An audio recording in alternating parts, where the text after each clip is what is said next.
No one noticed the missing child at first. No one, except an old German shepherd with tired legs and instincts that refused to fade. When the dog disappeared into the forest and returned hours later, leading rescuers to the child, everyone called him a hero.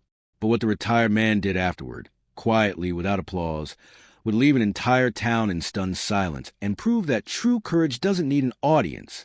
Before we begin, make sure to subscribe to the channel, like this video, and turn on notifications. It helps us keep sharing powerful stories about loyalty, courage, and the unbreakable bond between old dogs and the people who love them. The picnic was supposed to be simple. A small town gathering by the edge of Willow Ridge Forest. Folding tables, children running barefoot through grass, laughter drifting easily in the late summer air. Thomas Grayson sat on a bench near the tree line, content to watch rather than participate. At 71, crowds tired him, but he enjoyed the noise from a distance. Beside him lay Rex. The old German shepherd's muzzle was gray now, his movements slower, his joints stiff, but his eyes were still sharp, always watching, always listening. "You all right, old boy?" Thomas murmured, rubbing behind Rex's ear. Rex didn't respond. His ears were pricked forward, body tense, gaze fixed on the dark mouth of the forest. Thomas followed his stare. Children darted in and out of the trees, chasing one another, parents calling half-hearted warnings. Then Rex stood, slowly, deliberately, and he barked. Once, twice, again. It wasn't playful. It wasn't excited. It was urgent. "Rex," Thomas said, surprised.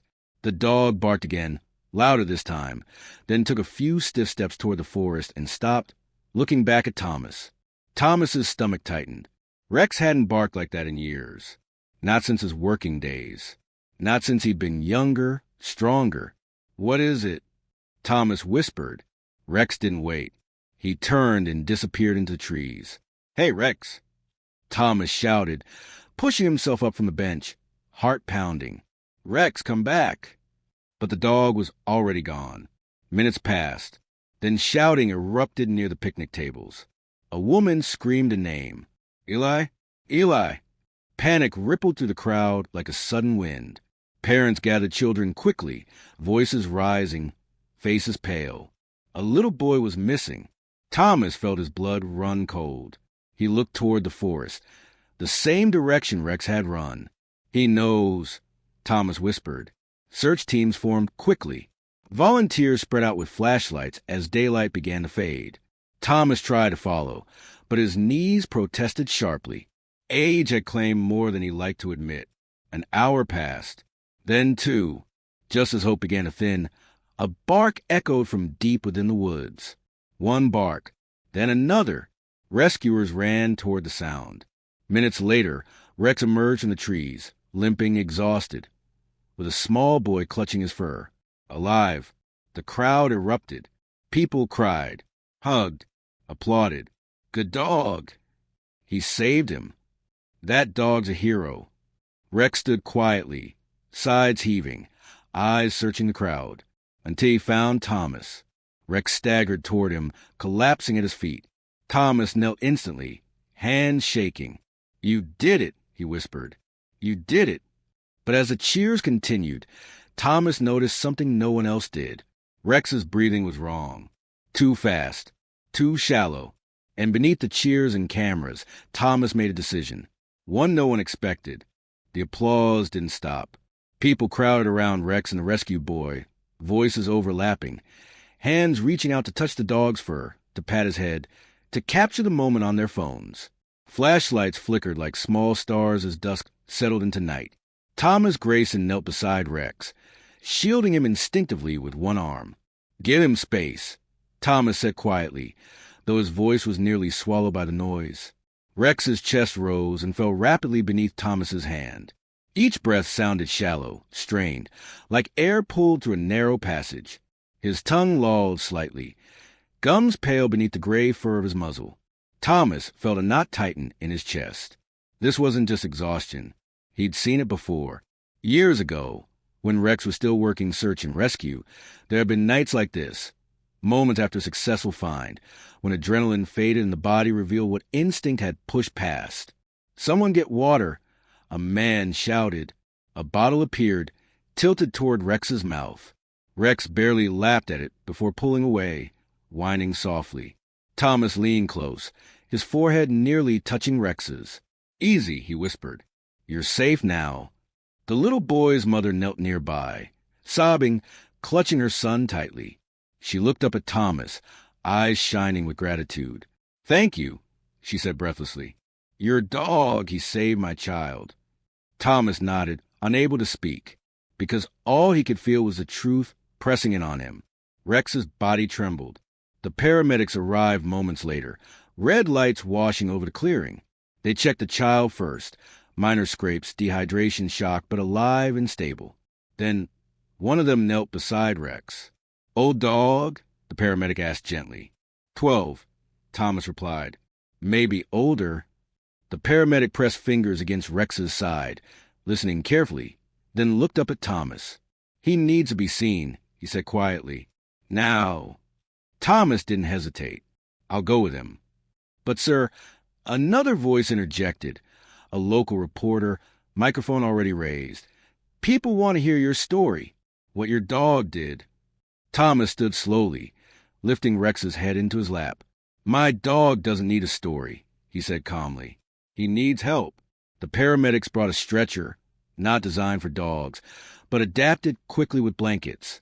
Rex protested weakly as they lifted him, letting out a soft, confused whine. "I'm here," Thomas said firmly, gripping the edge of the stretcher. "I'm not leaving." As the ambulance doors closed, the cheers faded behind them. Inside, the world narrowed to flashing lights and the sound of Rex's breathing. Thomas sat hunched beside him, one hand resting on the dog's chest, counting breaths like prayers. "You did your job," Thomas whispered. "You did more than enough." Rex's eyes fluttered, then focused on Thomas. His tail moved faintly once. At the emergency veterinary clinic, the truth came quickly. Heat exhaustion, internal strain, worse than arthritis, a heart that had been asked to give more than it had left. The vet spoke gently, carefully, choosing words like stepping stones across deep water. "He pushed himself beyond his limits," she said. Instinct took over. Thomas nodded slowly. "He always does." The vet hesitated. This rescue, it likely took something from him he won't get back. Silence settled heavily between them. "What are you saying?" Thomas asked. The vet met his eyes. "He won't be able to work anymore. And even daily life will need to change. Significantly."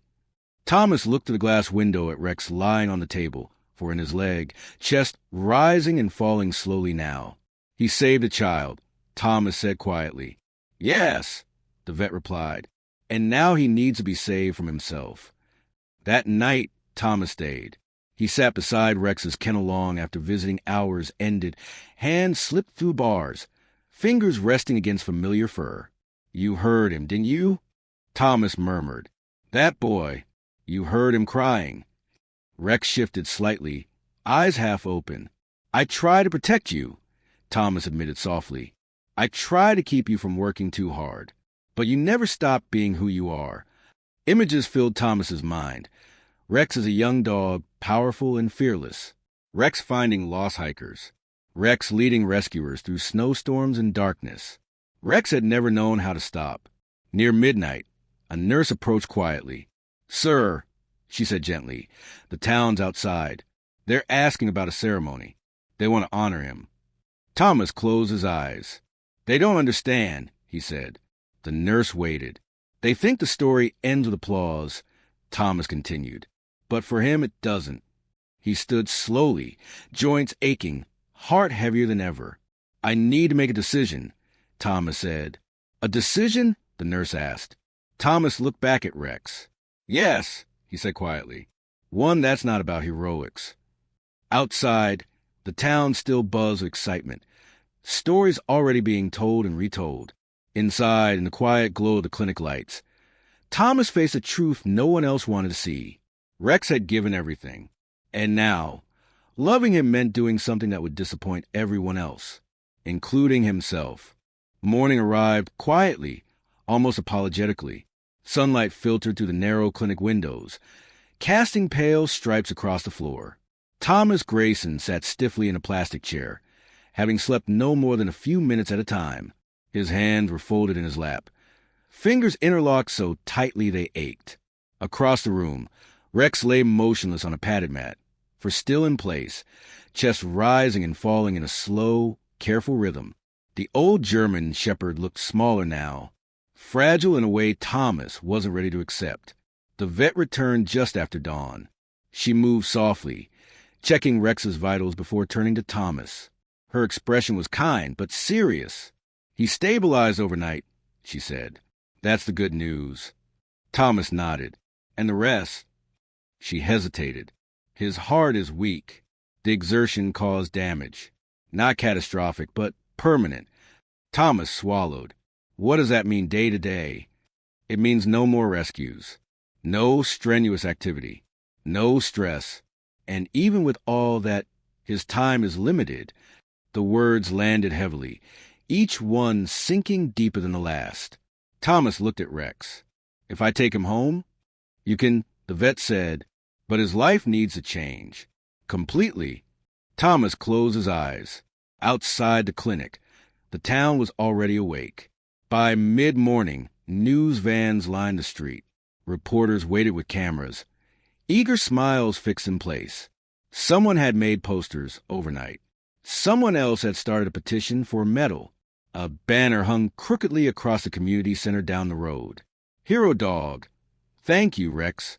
Thomas watched it all through the clinic window and felt nothing. The vet followed his gaze. "They mean well." "I know," Thomas replied quietly. "That's what scares me." A nurse entered, holding a clipboard. "Mr. Grayson," she said gently, "the mayor would like to speak with you. They're planning a ceremony this afternoon. They want Rex there." Thomas felt something twist sharply inside his chest. "No," he said. The nurse blinked. "I'm sorry." "No," Thomas repeated, firmer now. "He's not going." "But, sir," she said carefully, "the town want to honor him." Thomas stood slowly, joints stiff, heart heavy. "They already did," he said. "They just don't realize it." He walked over to Rex and knelt beside him, resting a hand against the dog's chest. Rex opened his eyes slightly inside, the sound thin but familiar. "I'm taking him home," Thomas said. The vet nodded slowly. "That's the right call." When Thomas stepped outside with Rex later that day, the reaction was immediate. Cameras lifted. Voices called out. People clapped. "Here he is." "That's the dog." "Smile. Look this way." Thomas stopped. He looked down at Rex, bundled in blankets, head resting weakly against Thomas's arm. Rex flinched slightly at the sudden noise. Thomas turned back to the crowd. "No pictures," he said calmly. The applause faltered. "He's done," Thomas continued. "He doesn't owe anyone anything." A reporter frowned. "Sir, people just want to celebrate him." Thomas met his eyes. "Then let him rest." The crowd grew quiet. Thomas loaded Rex into the truck and drove away. At home, Thomas rearranged the living room. He moved furniture, set up bedding near the fireplace, placed water bowls within easy reach. Rex watched on the floor, eyes following Thomas slowly, tail barely moving. "That's your spot now," Thomas said softly. "Right here." The days that followed were different. Thomas canceled interviews, declined invitations, returned a plaque left on the porch without comment. Some people didn't understand. They whispered. They questioned. They said he was wasting a moment. Thomas didn't argue. Instead, he learned how to move at Rex's pace. Short walks, long rests, quiet mornings, gentle hands. Rex no longer scanned the world for danger. He no longer tensed at distant sounds. The fire inside him, the one that had driven him for years, began to soften. One evening, as rain tapped gently against the windows, Thomas sat on the floor beside Rex and spoke quietly. "You saved that boy," he said, "but you didn't have to prove anything to me." Rex lifted his head slightly, eyes calm. "They wanted you to be a hero forever," Thomas continued. But heroes don't get to stop. And I couldn't let that be your ending. Rex leaned into Thomas's chest. That night, Thomas dreamed of the forest, of Rex running, not chasing, not searching, just running for the joy of it. When Thomas woke, Rex was watching him, alive, present, at peace. The town eventually stopped calling. The banners came down. The cameras moved on. But something else happened. People began bringing their old dogs to Thomas's fence. They asked questions. They listened. They learned. Thomas had made a choice no one applauded. But Rex had made one first. And Thomas honored it, not with noise or praise, but with love. The house settled into a new rhythm, slower, quieter, more fragile. Thomas Grayson woke before dawn each morning, not because he needed to, but because Rex did. The old German shepherd no longer slept deeply. He drifted in and out, waking at small sounds, breathing carefully as if every breath required permission. Thomas learned to listen for it. The soft inhale, the pause, the slow exhale. Only when he heard that steady rhythm did Thomas allow himself to relax. "Morning," he whispered one morning, kneeling beside Rex's bed near the fireplace. Rex lifted his head slightly, eyes cloudy but warm. His tail tapped once against the blanket. "That's enough movement for today," Thomas said gently, easing him back down when Rex tried to stand. "No one's chasing us." Outside, the town went on as usual. Cars passed. School buses stopped and started. Life kept moving at a pace that no longer belonged to them. Inside the house, time stretched. Thomas prepared meals differently now. Soft food, small portions, hand-fed when Rex was too tired to eat on his own. He carried water bowls closer. He learned how to read pain in the smallest shifts of posture, in the way Rex's ears drooped just a fraction lower on bad days. Some afternoons were good. Rex would stand, stretch carefully, and walk a short distance into the yard. He would sit in the sunlight, eyes closed, soaking in warmth like a memory. Thomas sat beside him, saying nothing, just sharing the moment. Other days were harder. Rex's breathing would hitch. His legs would tremble. His eyes would search Thomas's face with a question that had no answer. Those were the days Thomas feared most. One afternoon, a knock came at the door. Thomas stiffened instinctively.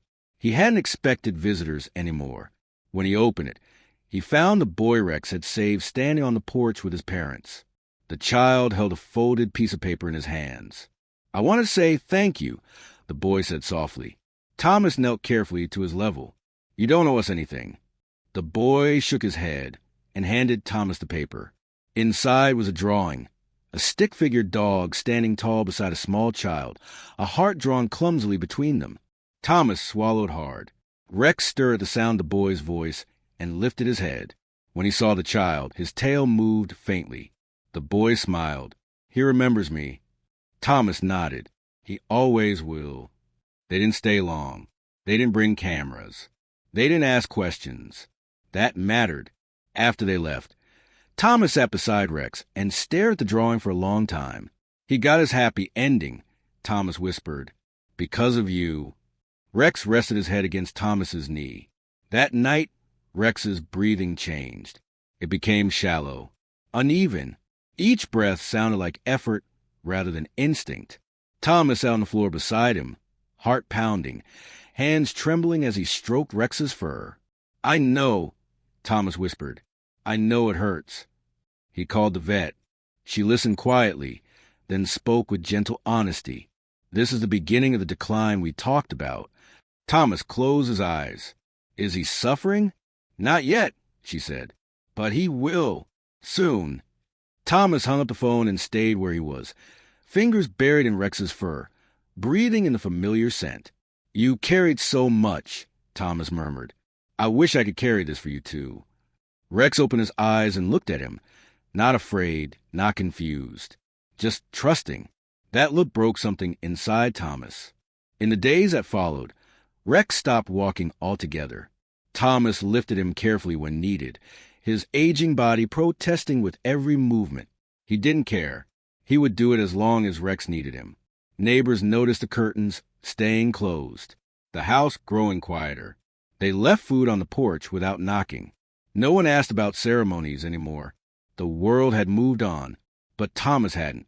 One evening, as the sky darkened and the house filled with shadows, Rex struggled suddenly, letting out a soft, pained sound. His body tense, breathing shallow and fast. Thomas was at his side instantly. "Easy," he whispered, voice shaking. "I've got you." He held Rex through it, through the tremble, through the fear, through the slow return to calm. When it passed, Thomas stayed there, forehead resting against Rex's head, tears soaking silently into fur. "I won't let this be your last fight," Thomas said quietly.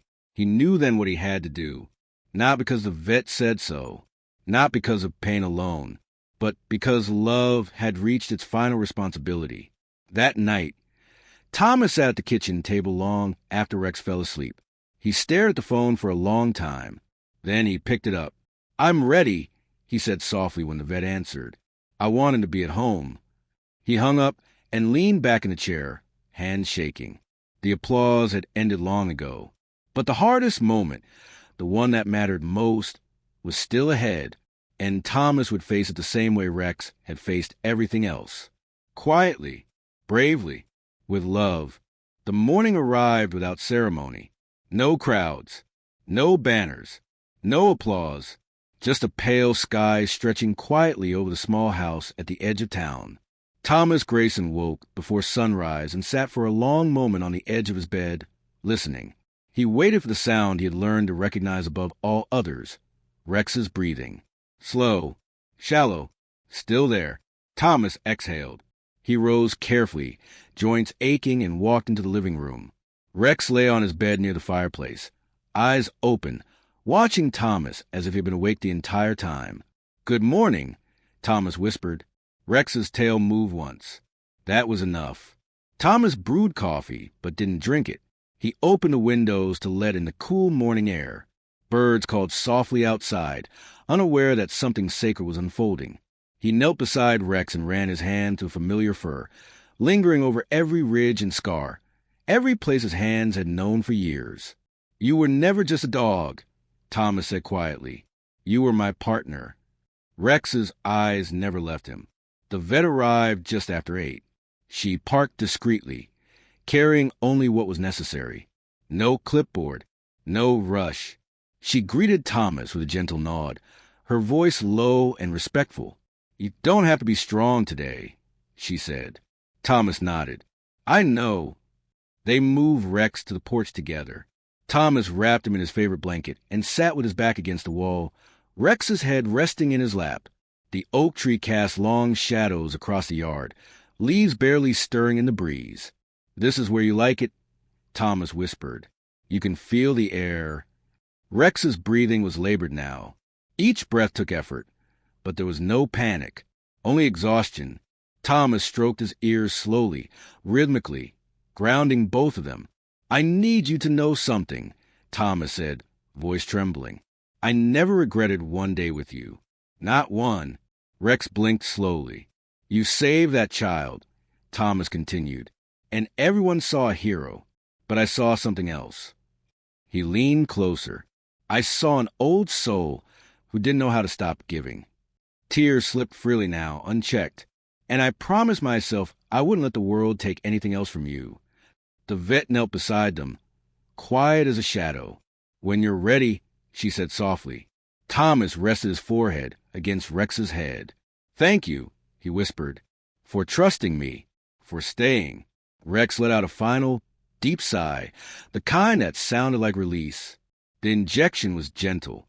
There was no struggle, no fear, just a slowing, then stillness. Thomas stayed exactly where he was. He didn't move when the vet quietly stepped back. He didn't wipe his tears. He didn't look away. He held Rex until the sun climbed higher and the porch grew warm.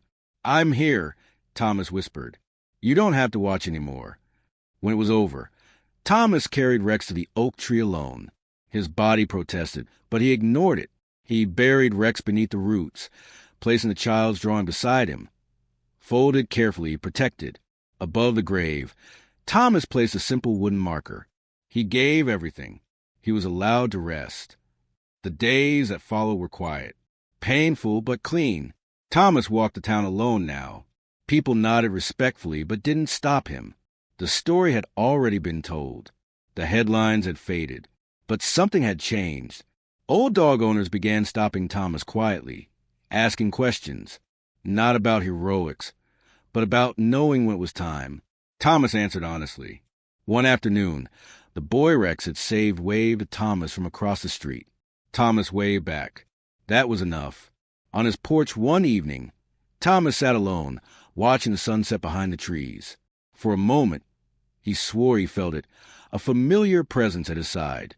Not sadness, peace, because love doesn't always end with a rescue.